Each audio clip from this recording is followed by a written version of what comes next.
More on reactivity series and selective discharge of ions के बारे में बात करते हैं जी। हमारे पास रिएक्टिविटी सीरीज जो है, जैसे कि हमने पहले भी डिस्क्राइब किया, एक सीरीज से हमने बनाई है जिसके अंदर हम एन आइंस और कैट आइंस की एक हम दिखाते हैं कि हमारे पास कौन सा एन आइन, अगर दो या एक हमारे पास जो है कोई और एन आइन है जैसे पोटाशियम है और दूसरा जो है वो कॉपर है, या फिर हमारे पास जो है यहाँ पर हम सीरीज को देख लेते हैं, कैल्शियम है एक और एक हमारे पास सिल्वर है। ठीक है, तो इसमें हमने ये देखा है रिएक्टिविटी सीरीज में कि हमारे पास जो लीस्ट रिएक्टिव मेटल्स जैसे कि ट्रांजिशन मेटल्स हैं as compare to alkali alkaline earth metals, ठीक है, अल्कली या फिर अल्कलाइन अर्थ मेटल से उनके जो आयंस होते हैं वो जल्दी इलेक्ट्रोड की तरफ चले जाते हैं, वो जल्दी कैथोड की तरफ जो है वो चले जाते हैं। और अगर हमारे पास ये मौजूद हो, जैसे कैल्शियम है एक, ठीक है, और साथ में हमारे पास जो है सिल्वर मौजूद है उसी सोल्यूशन के अंदर, ठीक है, जो हमारे पास इलेक्ट्रोलाइजिंग हमने सोल्यूशन लिया हुआ है जिसके अंदर हम सारा काम कर रहे हैं, ठीक है, तो हम देखते हैं कि हमारे पास जो सिल्वर होता है वो इलेक्ट्रोड की तरफ चला जाता है एज कम्पेयर टू के वो कैल्शियम जाए। ठीक है, तो यहाँ पर ये रिएक्टिविटी सीरीज है जो हमें ये बताती है कि हमारे पास जो केट आइंस हैं उनमें से कौन सा जाएगा अपने इलेक्ट्रोड की तरफ, ठीक है, कैथोड की तरफ कौन जाएगा। कैल्शियम नहीं जाएगा, सिल्वर चला जाएगा, क्योंकि इसके पास एज ऑफ डिस्चार्ज ज्यादा है। ये सिलेक्टिव डिस्चार्ज ऑफ आइंस की जब हम बात करते हैं तो ये इसके पास कैपेबिलिटी ज्यादा है कि वो डिस्चार्ज हो जाए। ठीक है, तो ये इसकी रीजन क्या है जी, जो हमारे पास लीस्ट रिएक्टिव मेटल्स के आयंस होते हैं वो जल्दी इलेक्ट्रोड्स की तरफ चले जाते हैं और इलेक्ट्रॉन लेकर और उसके ऊपर क्या होते हैं, उस इलेक्ट्रोड के ऊपर डिपॉजिट होना शुरू हो जाते हैं। जैसे कि ये हमने दिखाया हुआ है, ये हमारे पास क्या है, बैटरी है, इसका नेगेटिव टर्मिनल जिस इलेक्ट्रोड के साथ जुड़ा हुआ होता है उसको हम कहते हैं कि जी हमारे पास नेगेटिवली चार्ज है, और जो पॉजिटिव हमारे पास अटैच होता है उसको हम कहते हैं ये हमारे पास पॉजिटिवली चार्ज है। ठीक है, तो हमारे पास ये जो नेगेटिवली चार्ज प्रेजेंट होता है इसको हम क्या कहते हैं जी, हमारे पास इसके ऊपर नेगेटिव चार्ज होता है और इसको हम कहते हैं जी हमारे पास ये कैथोड है। ठीक है, कैथोड हम इसको लिख देते हैं, और इसकी तरफ ही हमारे पास क्या होता है, कैथोड, और ये हमारे पास एनोड। अब ये एनोड और कैथोड जो हमने बनाए हुए होते हैं ये हम मोस्टली जो है इनर्ट यूज करते हैं, यानी कि वो हमारे पास केमिकल्स के साथ जो है वो जो अंदर हमने सोल्यूशन केमिकल्स का रखा होता है उसके साथ रिएक्ट नहीं करते। अब कुछ रूल्स होते हैं, ठीक है,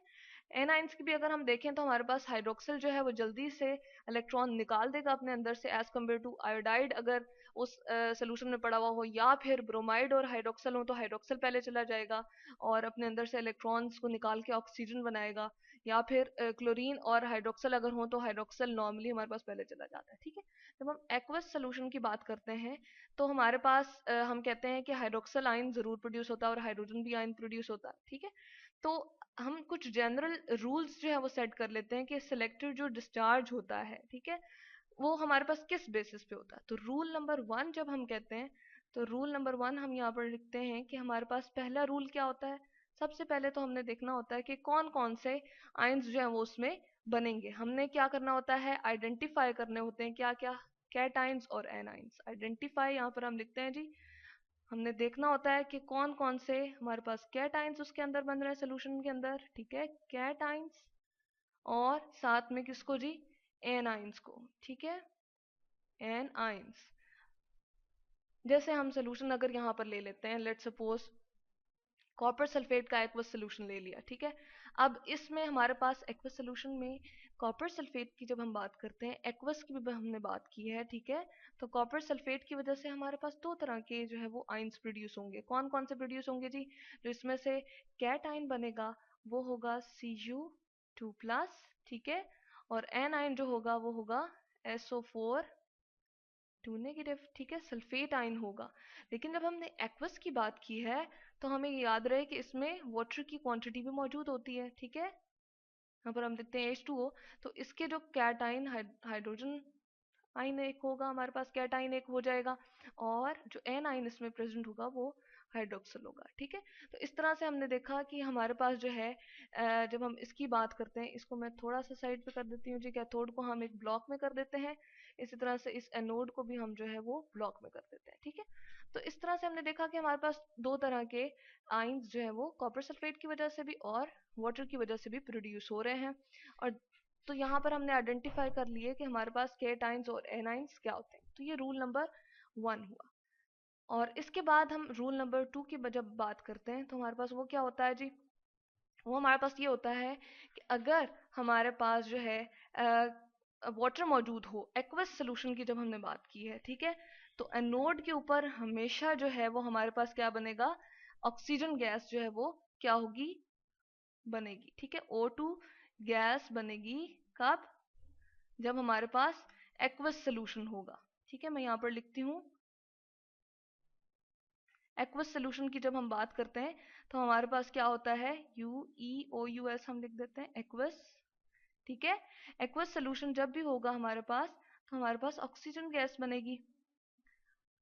किसके ऊपर जी, ऑक्सीजन गैस बनेगी हमारे पास एनोड के ऊपर, ठीक है। हमेशा जो है हाइड्रोक्सिल उसकी तरफ जाएगा, ठीक है। हाइड्रोक्सिल जब जाता है हमारे पास इसकी तरफ, 4 हाइड्रोक्सिल आइंस हमारे पास गए और क्या किया उसने, एक तो H2O लिक्विड दोबारा से बना दिया, ठीक है, और साथ में क्या बनाया जी, 2H2O लिक्विड बना दिया लिक्विड की फॉर्म में। इसको हम एक्वस लिख देते हैं क्योंकि आइंस हमारे पास पड़े होते हैं। और साथ में क्या बनाता है, ऑक्सीजन गैस बना देता है, ठीक है, और अपने अंदर से कितने इलेक्ट्रॉन को रिमूव करेगा जी, 4 इलेक्ट्रॉन्स को। लेकिन अगर कंसंट्रेशन हमारे पास हमने क्लोराइड आयंस की ज्यादा कर दी, लेट्स सपोज